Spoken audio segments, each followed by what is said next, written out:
Assalamualaikum warahmatullahi wabarakatuh seluruh mahasiswa perekonomian Indonesia. Pada kesempatan kali ini saya akan mencoba untuk sharing satu materi tambahan, yaitu hutang luar negeri. Materi ini sebenarnya merupakan bagian dari materi neraca pembayaran, arus modal asing dan hutang luar negeri. Ya, cuma saya merasa kita belum membahas secara lebih rinci ya mengenai hutang luar negeri ini. Karena itu, nah, ini saya buatkan sedikit bab tersendiri ya untuk utang luar negeri ya. Walaupun isi bab ini mungkin tidak terlalu panjang ya, tapi saya merasa cukup untuk sedikit membahas mengenai utang luar negeri, terutama utang luar negeri di Indonesia saat ini ya.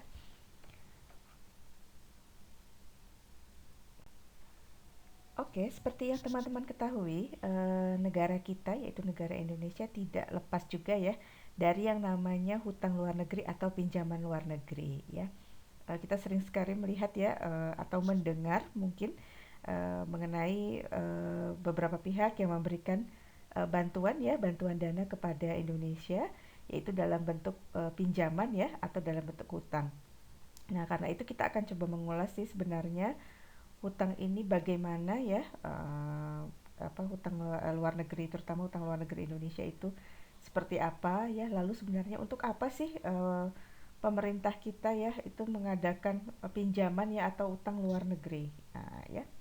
Oke, kita lihat dulu yang pertama ya, hutang luar negeri atau pinjaman luar negeri adalah sebagian dari total hutang suatu negara yang diperoleh dari para kreditor di luar negara tersebut ya. Jadi contohnya kalau negara kita mendapatkan pinjaman dari pihak lain ya, dari pihak lain di luar dari negara Indonesia, itu berarti masuknya ke dalam hutang luar negeri ya.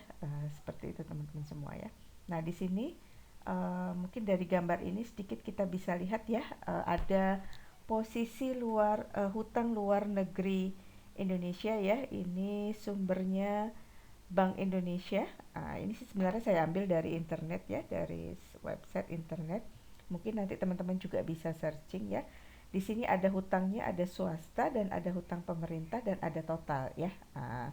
Kalau di sini kelihatannya ya dari 2019 sampai 2021 itu ada yang namanya kenaikan ya, baik di sektor eh,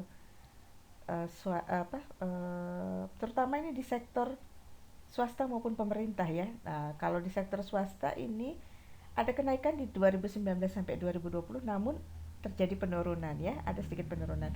Namun untuk di sektor pemerintah ini sepertinya terus terjadi kenaikan ya. Karena pada 2019 hutangnya 202,9 ya. Ini dalam miliar dolar, dalam miliar US dollar ya. Lalu menjadi 213,6 miliar dolar AS ya di tahun 2021. Sehingga keseluruhan total ini mengalami total hutang ya mengalami peningkatan dari tahun 2019 hingga tahun 2021. Oke, kita sekarang mungkin bertanya-tanya ya, untuk apa sih utang luar negeri itu ya? Manfaatnya apa? Nanti malah berat-beratin atau bagaimana gitu ya? Ya, sebenarnya utang luar negeri itu juga punya manfaat ya, pastilah, kalau tidak buat apa ya kita melakukan pinjaman ya, pinjaman atau kita melakukan hutang ya ke luar negeri ya, pasti ada keuntungannya atau ada manfaatnya ya. Nah, dalam jangka pendek, hutang luar negeri ini sangat membantu pemerintah Indonesia dalam upaya menutup defisit anggaran pemerintah dan belanja negara akibat pembiayaan pengeluaran pembangunan yang cukup besar. Ya, jadi kalau terjadi defisit tidak bisa dicukupi oleh dana dari dalam negeri, maka mau tidak mau pemerintah harus meminjam dana dari luar negeri ya. Oke, ini merupakan salah satu masalah sih dalam pelaksanaan pembangunan ekonomi, terutama yang dihadapi ya oleh negara-negara berkembang. Salah satunya itu Indonesia, yaitu adanya keterbatasan modal dalam negeri. Oke, pinjaman luar negeri ya. Oke, pinjaman luar negeri adalah semua pinjaman yang menimbulkan kewajiban membayar kembali terhadap pihak luar negeri, baik dalam valuta asing maupun dalam rupiah. Termasuk dalam pengertian ini ialah pinjaman luar negeri adalah pinjaman dalam negeri yang menimbulkan kewajiban membayar kembali terhadap pihak luar negeri. Ya. Oke. Pinjaman luar negeri yang diterima pemerintah, teman-teman, itu dimaksudkan sebagai pelengkap pembiayaan dalam pembangunan, ya. Jadi di samping sebagai sumber pembiayaan yang berasal dari dalam negeri berupa ya hasil perdagangan dalam negeri, ya, pajak, ya. Kalau sumber-sumber dalam negeri kan biasanya seperti itu, ya, ada hasil perdagangan, pajak, ya, dan tabungan baik dari pihak masyarakat dan sektor swasta, ya.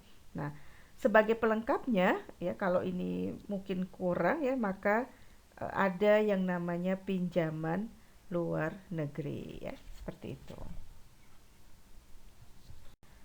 Oke, baik, kita coba menganalisis, ya. Ini saya dapat data, ya, ada data ini juga saya ambil dari internet, ya. Ini sumbernya sih Bank Indonesia, ya, pada jadwal yang dipublikasikan kalau tidak salah 19 Mei 2022, ya. Ini saya dapat dari katadata.co.id, ya. Ini saya akan coba bacakan, ya, analisis dari hutang luar negeri Indonesia, ya, yang turun ya pada kuartal pertama, ya, menjadi 411,5 miliar US dollar, ya. Coba kita lihat di sini analisanya, ya. Di sini Bank Indonesia melaporkan posisi hutang luar negeri Indonesia sebesar 411,5 miliar pada kuartal 1 2022, ya. Jumlah tersebut turun, teman-teman, turun, ya. Jadi ternyata hutang luar negeri kita ini mengalami penurunan, ya. Biasanya meningkat ini, tapi kebetulan ternyata di kuartal 1 2022 ini mengalami penurunan sebesar 4,2 miliar US dollar dibandingkan pada kuartal sebelumnya, ya. Jika dibandingkan pada periode yang sama tahun lalu, posisi hutang luar negeri Indonesia di akhir Maret juga turun 1,1%, ya. Kontraksi tersebut lebih rendah dibandingkan kuartal sebelumnya sebesar minus 0,3%, ya. Oke, penurunan itu terjadi, nih sebabnya, nih teman-teman, ya. Seiring beberapa seri surat berharga negara sudah jatuh tempo, baik SBN domestik maupun SBN valuta asing. Selain itu ada pula pelunasan neto, ada juga pelunasan neto, ya, atas pinjaman yang jatuh tempo selama periode Januari sampai Maret 2022 yang sebagian besar merupakan pinjaman bilateral, ya. Oke, utang luar negeri, ya, utang luar negeri terjadi pada utang pemerintah, bank sentral maupun swasta. Utang luar negeri pemerintah ini turun, teman-teman, ya. Di sini informasinya dari US 200,2 miliar US pada kuartal 4 2021 menjadi 196,2 miliar, ya, pada kuartal 1 2022. Oke.